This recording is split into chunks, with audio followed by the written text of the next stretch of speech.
Assalamualaikum warahmatullahi wabarakatuh. Alhamdulillahillazi fadla banil adam bil ilmi wal amal ala jami'il alam, wassalatu wassalamu ala Muhammadin sayyidil arabi wal azam wa ala alihi wa sahbihi wa nabi'il ulumi wal hikam, amma ba'du. Yang terhormat kepada Bapak Ahmad Roman Masfuk SHMSI selaku Kepala MTS Salafiyah Kajen, yang terhormat kepada Bapak Ibu Guru MTS Salafiyah Kajen, dan tak ketinggalan siswa-siswi MTS Salafiyah Kajen yang saya cintai dan saya sayangi. Pertama kalinya, marilah kita panjatkan puja dan puji syukur kehadirat Allah Subhanahu wa Ta'ala, yang mana pada pagi hari ini kita senantiasa diberikan nikmat, rahmat, taufik serta hidayahnya, sehingga kita semua diberi kesempatan bisa hadir, bisa silaturahim walaupun tidak bisa tatap muka dengan keadaan COVID-19 ini. Mudah-mudahan kita semua diberikan sehat walafiat, panjang umur, diberikan ilmu yang barokah. Amin ya rabbal alamin.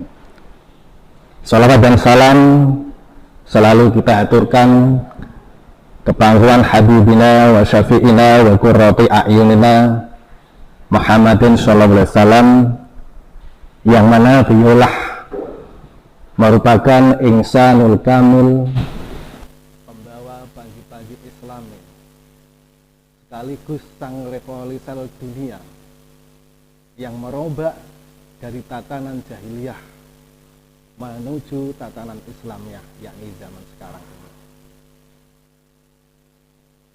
Para siswa-siswi yang saya cintai, di sini saya diberikan tema dengan ruang lingkup qiraah kitab. Sebelumnya ada hadis yang mengatakan bahwasanya thalabul ilmi faridatun ala kulli muslimin. Mencari ilmu adalah wajib. Faridatun itu menggunakan sifat mubalaghah. Artinya apa? Yaitu sangat-sangat diwajibkan sekali. Karena mencari ilmu terutama dalam bidang agama itu bersifat universal. Baik itu menghafalkan Al-Quran atau mengkaji kitab-kitab yang lain. Misalnya saja mengaji kitab fikih, tafsir dan sebagainya. Saya masih ingat yaitu cerita Imam Syafi'i. Dia menguasai beberapa fan keilmuan, yaitu satu, pada waktu umur 5 tahun dia sudah hafal Al-Quran. Yang kedua, dia juga menguasai fan-fan yang lain, yaitu ilmu fikih, hadis, tafsir, usul fikih dan lainnya. Masya Allah.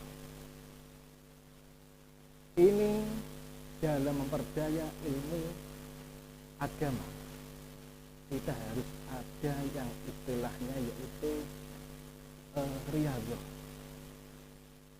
Kata taklim ya, banyak sekali riyadhah itu. Ada orang Jawa juga mengatakan satu, yaitu sholat wengi lakonono, itu pada waktu malam. Yang kedua yaitu zikir wengi lakonono, dan puasa, melakukan puasa ini juga mendapatkan riyadhah. Artinya apa? Kita sebagai tholabul ilmi, para santri, Mencari ilmu itu harus semangat, dan sertai dengan adanya riyadhah, itu penting sekali. Saya juga masih ingat di Indonesia ini ada istilahnya mujtahid baru yang masih kecil, namanya Bisma. Ya, kalau tidak salah ini dari Sidoarjo. Bayangkan anak umur 7 tahun kemarin mondoknya di Armaniyah Kudus. Terus umur 8 tahun sudah hafal Al-Quran. Namanya Bisma. Setelah umur 8 tahun ini juga menghafalkan kitab Alfiyah Ibnu Malik yang banyaknya 1002 bait. Juga kitab Bulughul Maram, juga kitab Riyadhus Shalihin. Masya Allah sekali ya. Ini yang namanya Bisma dari Sidoarjo, Jawa Timur. Artinya apa? Keseimbangan antara ilmu agama, baik itu menghafalkan Al-Quran dan ilmu-ilmu yang lain ya, misalnya fikih, penguasaan tafakur din, ya, ini harus seimbang. Dan juga kita bisa mencontohkan Gus Baha, ini ya juga ahli Al-Quran dan ilmu fikih. Makanya alhamdulillah sekali di MTS Salafiyah ini ada pembelajaran terutama unggulan, ada yang namanya adalah tahfidz dan qiraah kitab ya. Jadi pas sekali untuk melajari agama itu tidak lepas daripada menghafalkan Al-Quran dan mempelajari kitab-kitab fikih ya. Ini sangat penting sekali, terutama mempelajari kitab fikih, qiraah kitab ini. Jadi modal utama untuk belajar kitab adalah harus bisa membaca. Kalau mempelajari kitab tidak bisa membaca, tidak bisa, karena modal utama. Nah, ilmu untuk melajari qiraah kitab itu tidak lepas dari nahwu dan shorob. Alhamdulillah Salafiyah ini ada program unggulan termasuk yaitu qiraah kitab.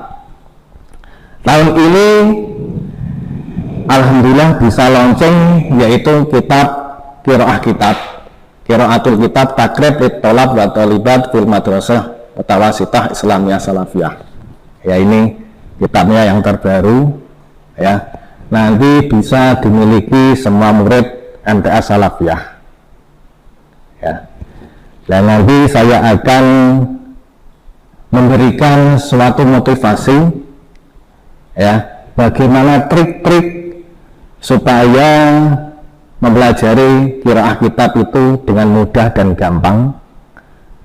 Kalau saya cerita tadi hanya sekedar motivasi supaya kita mempelajari atau menghafal Al-Quran dan qiraah kitab biar semangat ya.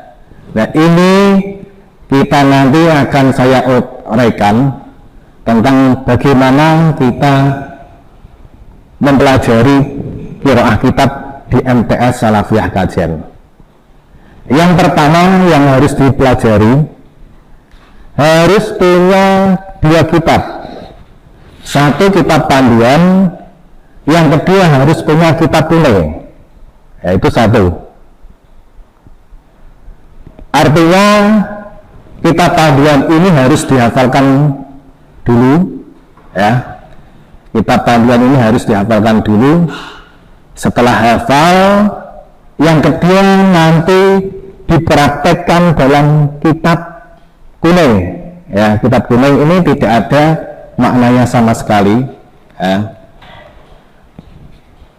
Kalau sudah terbiasa memakai kitab kuning ini, ketika maju kepada penguji, insya Allah tidak gemeter karena sudah terbiasa dengan sorokan kitab kuning Itu teknis 1 dan 2. Yang ketiga, di samping sudah paham, hafal, praktek, jangan lupa murojaah.